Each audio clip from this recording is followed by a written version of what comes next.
Olá, bom dia para você que nos acompanha nesta manhã de quarta-feira aqui no Terra Viva, o canal que planta e cria o futuro. Seja muito bem-vindo ao nosso Bem da Terra de hoje. Vamos aos destaques desta manhã. Guerra comercial entre Estados Unidos e China. O governo americano anuncia adiamento na cobrança de sobretaxas de alguns produtos chineses. Na reportagem de hoje da nossa série especial sobre o sistema Campo Limpo, que promove a logística reversa de embalagens de agroquímicos, vamos conhecer o papel das cooperativas. Em entrevistas em nossos estúdios, vamos falar sobre os desafios que o setor de distribuição enfrenta hoje em dia. Esse é o tema também do Congresso Andavi, que termina hoje aqui na capital paulista.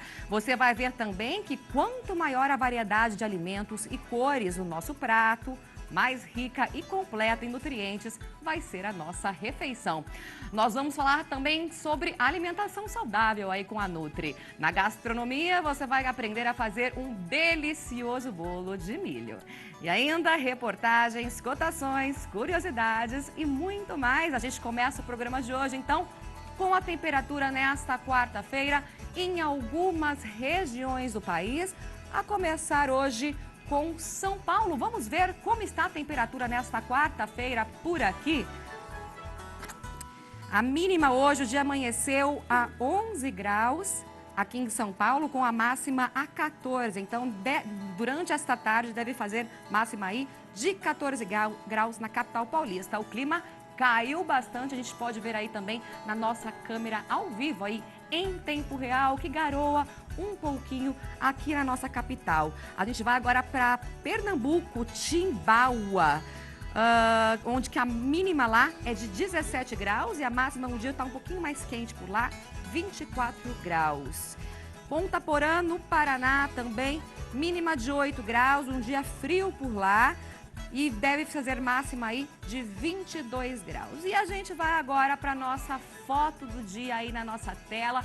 Uma foto bonita de Minas Gerais, o céu nublado por lá. Minas sempre com esses cenários muito bonitos, né?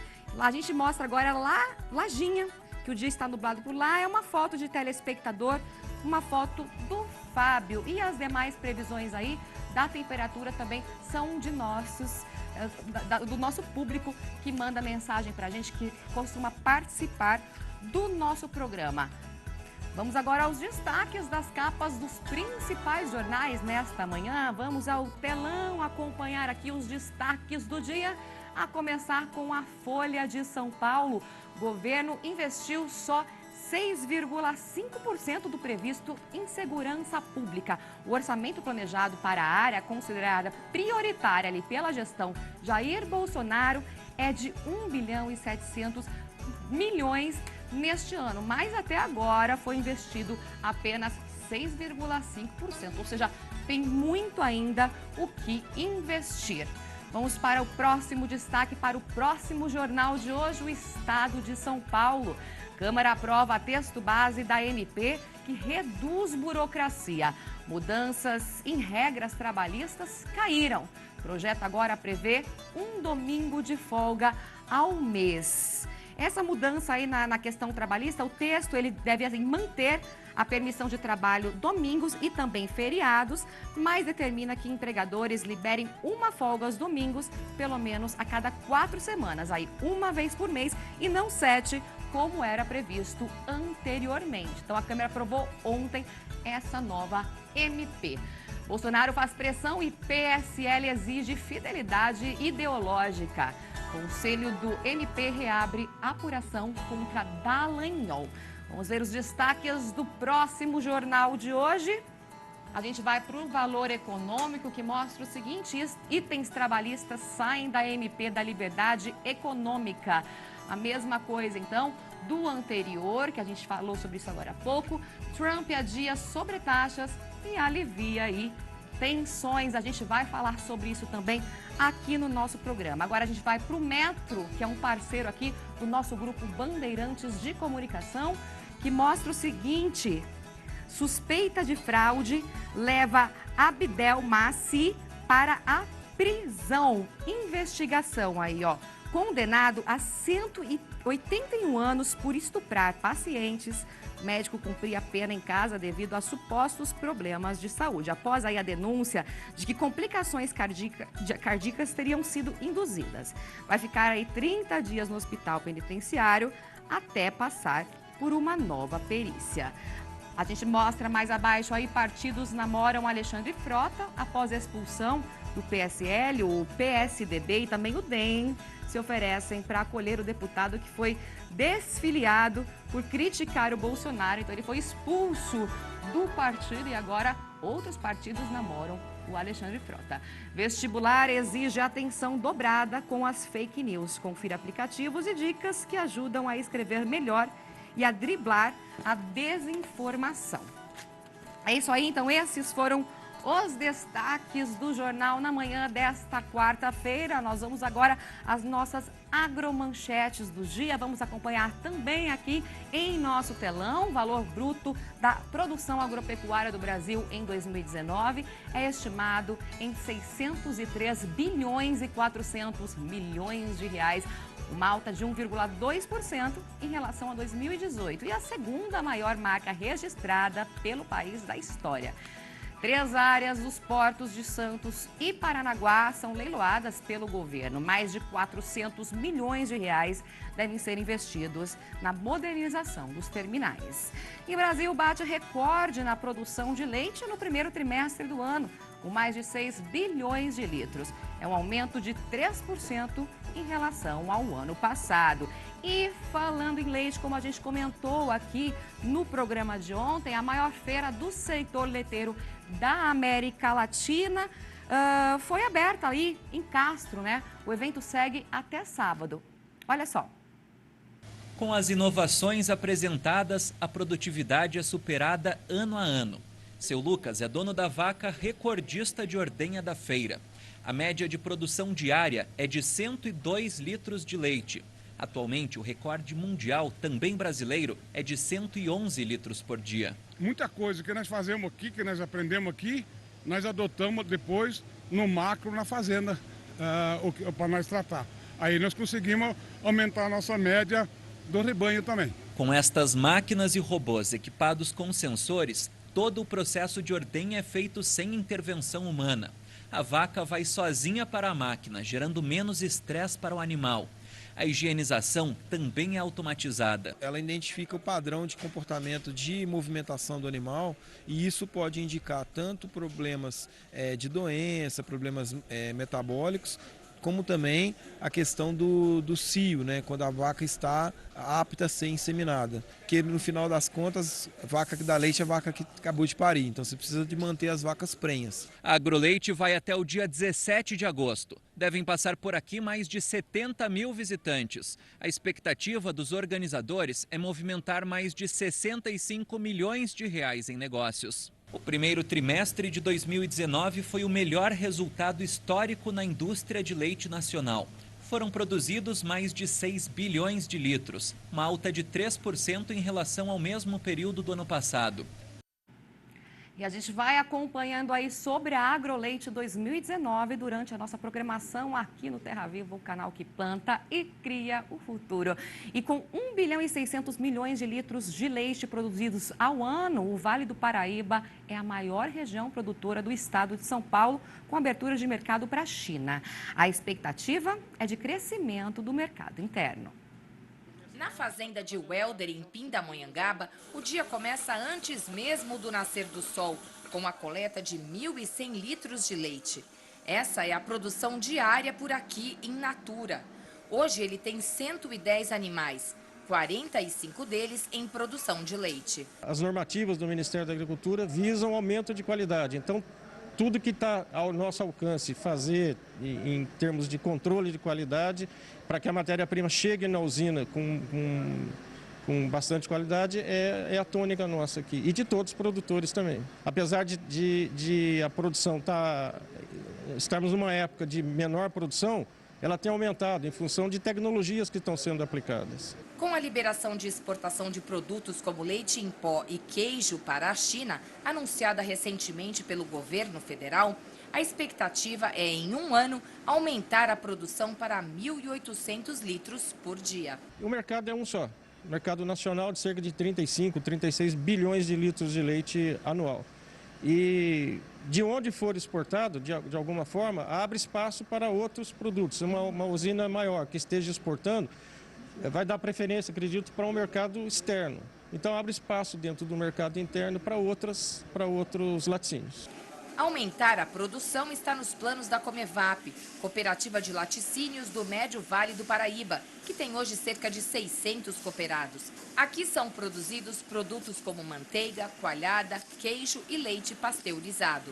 A cooperativa recebe por dia 140 mil litros de leite vindos de 17 municípios da região. Com a liberação da exportação para a China, a expectativa é que a coleta aumente para 200 mil litros por dia até o fim do ano. A gente está coletando mais leite em outros municípios. Nós já temos transporte em São José dos Campos, então a gente está ampliando aonde já existe a coleta de leite, então agregando vários mais produtores. Segundo o presidente do Sindicato Rural de Taubaté, de 2 anos para cá, o setor tem sofrido por conta do alto custo de produção. Apesar de nenhuma das 24 empresas liberadas pelo governo serem da região do Vale do Paraíba, a iniciativa dá um ânimo e tanto ao setor. Hoje, a região é a principal produtora de leite no estado de São Paulo. Se houver uma demanda maior por compra de leite, certamente haverá alguma valorização e a gente vai ter condições de pagar melhor nossos produtores. E o governo pensando também em desonerar um pouco os impostos que têm afetado tanto a pecuária leiteira. O estado de São Paulo ocupa o 6º lugar no ranking da produção de leite no país. Para a Federação da Agricultura e Pecuária do Estado, a China é um mercado interessante.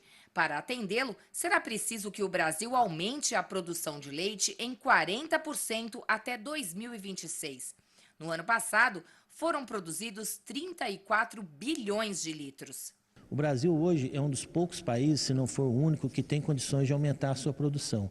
Nós temos espaço físico para isso, temos áreas para pastagens, temos água e temos sol quase que o ano inteiro para poder, o solo fértil, corresponder.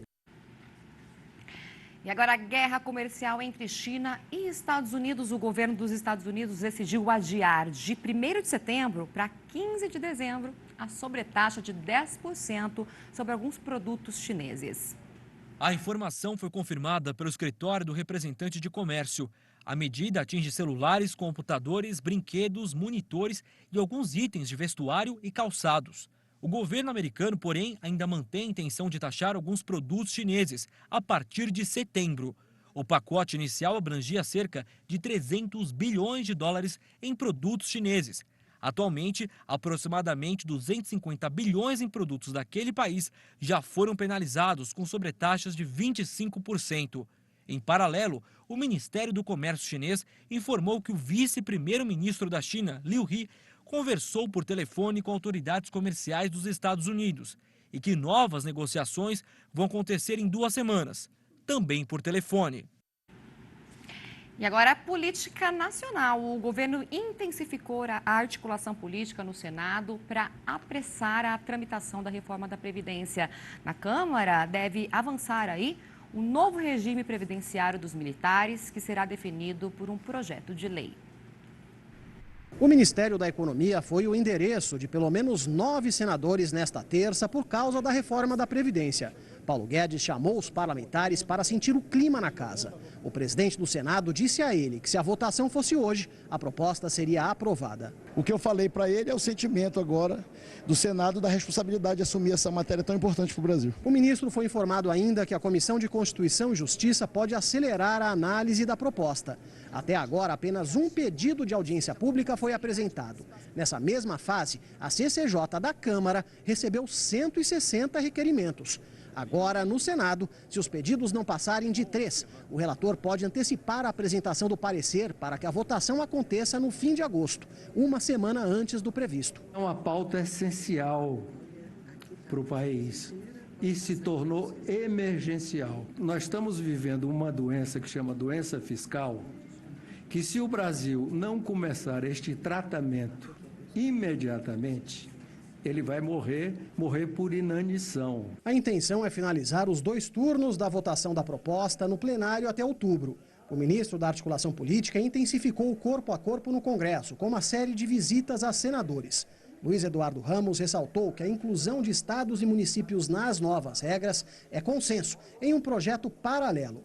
Já a capitalização, regime em que cada trabalhador contribui para a própria previdência, não é unanimidade. Isso ainda vai ter que ser debatido, ser verificado pelos senadores, tem todo um processo e vamos torcer para que seja o melhor resultado. Um dos grandes desafios agora está aqui nos corredores do Senado, o lobby, principalmente dos servidores. Parlamentares já estão sendo procurados para que a reforma seja suavizada. Do jeito que veio da Câmara, o texto prevê uma cobrança maior de quem ganha aposentadorias de mais de R$10 mil. A alíquota nesses casos é de 16,5%. Pode chegar a 22% para benefícios de mais de R$39 mil. As regras estão previstas só para funcionários públicos civis. Com a proposta já no Senado, a Câmara agora deve avançar com a nova previdência dos militares, que virá em projeto de lei, mais fácil de ser aprovado do que uma emenda constitucional, porque a votação é por maioria simples no plenário. Os deputados defendem a cobrança de 11% sobre as pensões e aumento da taxa de contribuição para 14% para quem estiver na ativa.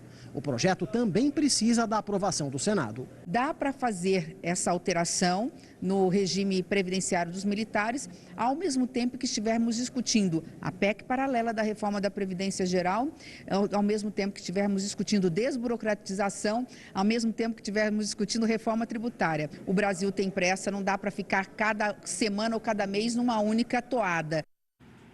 E a gente vai seguir acompanhando e passando todas as informações para você.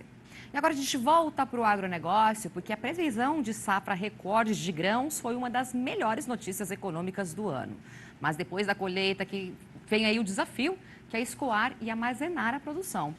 Problemas de infraestrutura, principalmente em entradas e portos, provocam prejuízos de cerca de R$10 bilhões por ano.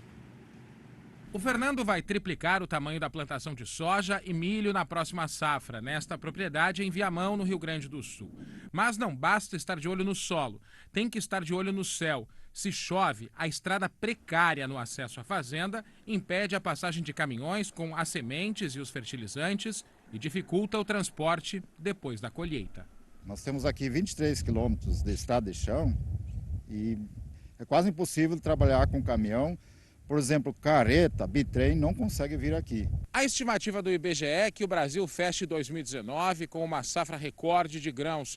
São quase 240 milhões de toneladas. Se do lado de dentro da porteira a produção aumenta, o desafio é escoar todas essas riquezas. E entre os problemas estão as condições das estradas. Menos de 13% das estradas brasileiras são pavimentadas, segundo a Confederação Nacional do Transporte. E onde tem asfalto, também tem buracos. Quase 2/3 das rodovias estão em condição ruim ou péssima. O país tem menos de 30 mil quilômetros de ferrovias, muito pouco perto do 1,5 milhão de quilômetros de estradas. Mais de 60% dos grãos produzidos são levados de caminhão. Nesta empresa de exportação de soja, eles tentam acelerar o transporte, tendo uma ferrovia própria e ainda um porto particular para baratear os embarques. O hidroviário, por exemplo, leva cerca de 3 mil toneladas por transporte que ele faz. Ao passo que um caminhão, vamos dizer, leva em torno de 40 toneladas por vez. No ano passado, a série de reportagens especiais Caminhos da Safra, do Jornal da Band, revelou a corrida de obstáculos que os produtores enfrentam para escoar os grãos. O repórter Felipe Peixoto mostrou que, além dos problemas nas estradas, as hidrovias e ferrovias estão praticamente abandonadas. Falta estrutura nos portos e lugar para armazenar os grãos. O Brasil tem condições de guardar até 165 milhões de toneladas de grãos. Considerando a safra atual, o déficit passa de 60 milhões. A maioria dos silos pertence a empresas e a cooperativas, que cobram taxas para guardar o grão dos outros.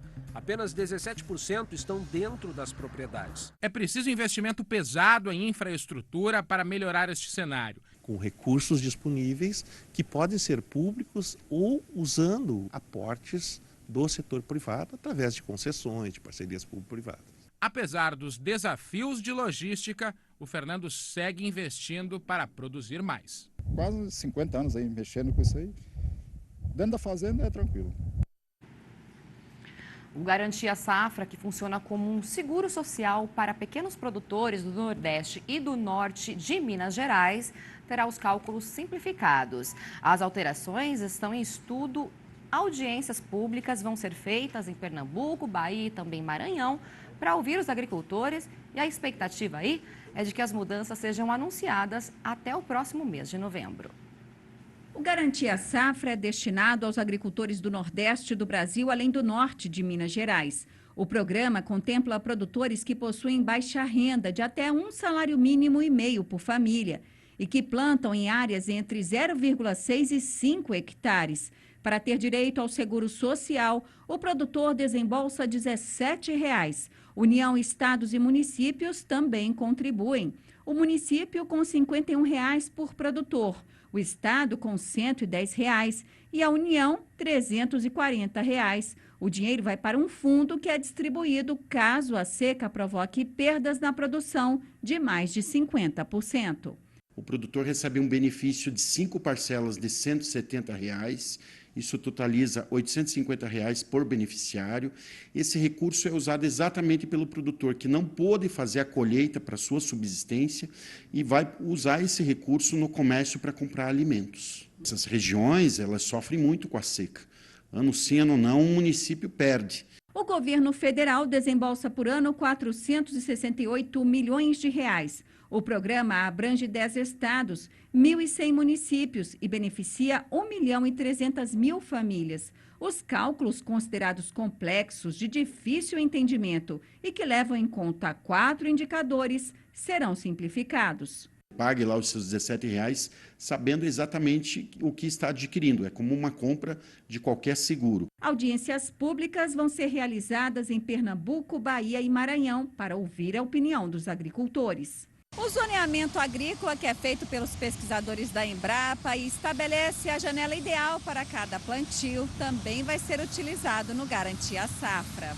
Uma definição dos períodos, dos locais e épocas do ano mais favoráveis ao plantio, né, que vão resultar em menor risco e maiores chances de sucesso da cultura. Esse trabalho começou com um modelo de simulação do balanço hídrico das culturas desenvolvido pelo CIRAD, um órgão francês, e nós adaptamos para o Brasil, validamos, testamos ele para as condições do Brasil. Um dos pesquisadores responsáveis pela implantação do zoneamento agrícola de risco climático no país, Fernando Macena, destaca que a análise é feita para 40 culturas e é levada em conta na liberação dos empréstimos oficiais. O produtor, para ter acesso ao crédito agrícola, ele tem que seguir as recomendações do zoneamento agrícola, do ZARC. Experiente produtor de grãos, Hélio Dalbelo, aprendeu a lição. Só planta respeitando o período previsto no zoneamento agrícola. Dessa forma, ele garante o acesso aos recursos oficiais. A possibilidade de plantar na melhor janela. Quando a gente faz isso e financia, há uma necessidade, uma obrigatoriedade da gente plantar dentro dessas recomendações que as portarias do Ministério da Agricultura nos fornecem. Bom, se respeitando isso, você está dentro da janela, deu um problema, você está assegurado.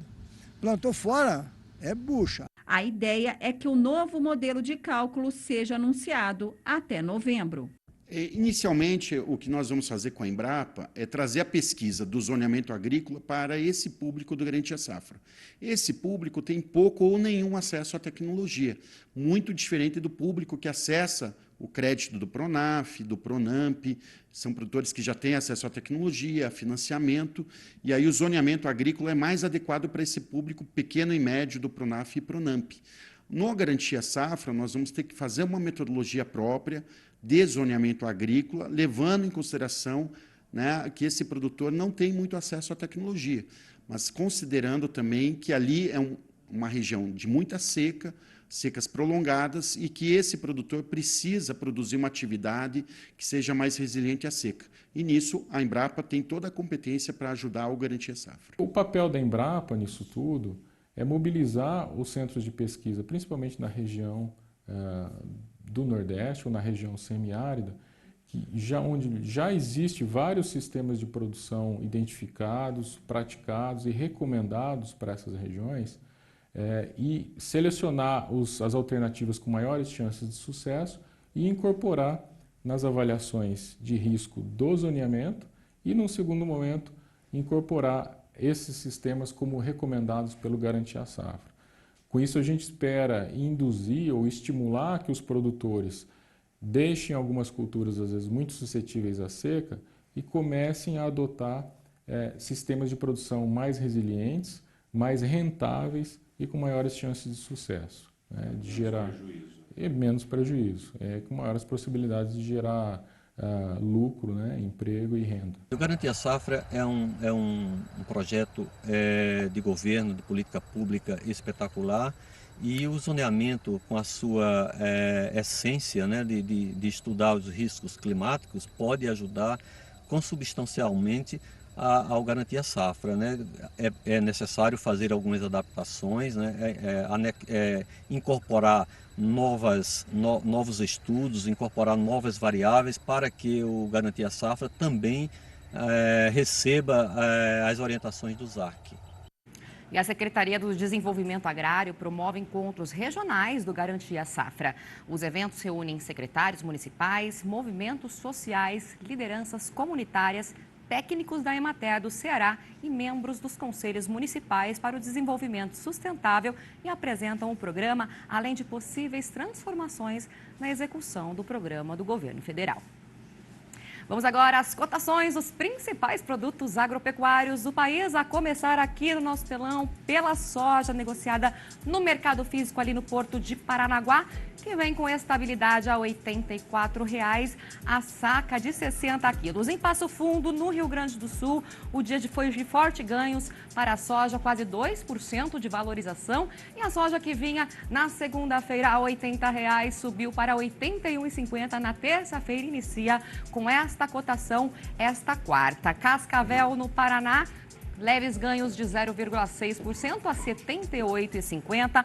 Em Rondonópolis, Mato Grosso, o dia foi de valorização de 0,7% para a soja a R$ 75,50, mas já em Sorriso veio em sentido inverso.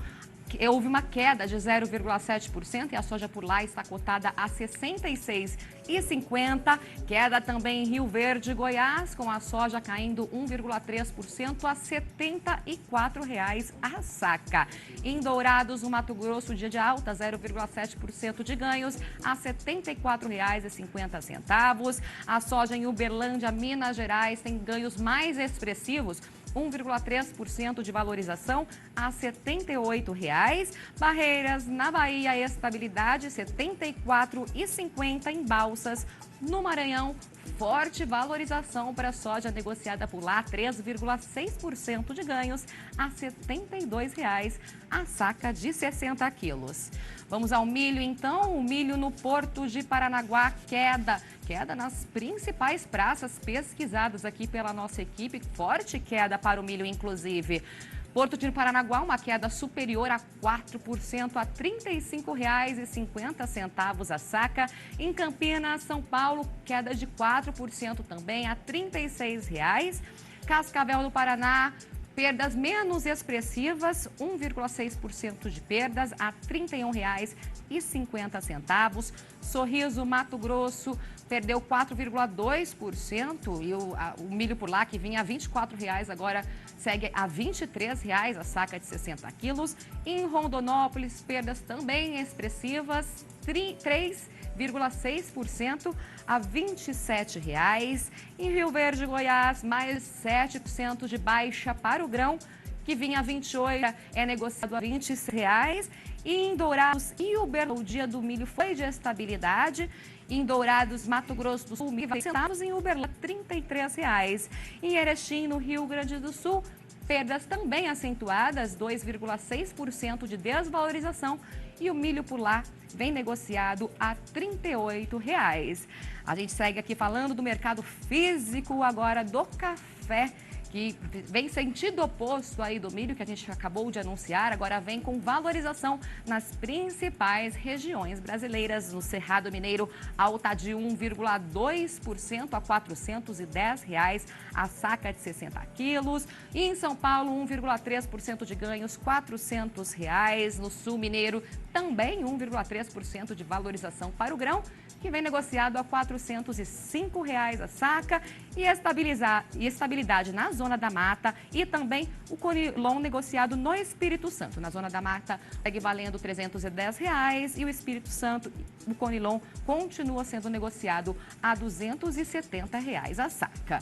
Agora a gente finaliza com o mercado do boi gordo, negociado lá em Cuiabá a R$ 144,00. Em Colíder, no Mato Grosso, 139, Campo Grande, R$ 145,00. Em Marabá, no Pará, R$ 145 também para arroba negociada por lá.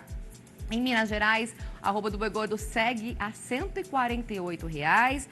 No Rio Grande do Sul, R$ 5,25 o quilo. Em Goiás, R$ 144. E em São Paulo, a arroba continua valendo R$ 155,00. Então, estabilidade em todas as praças pesquisadas aqui no nosso telão.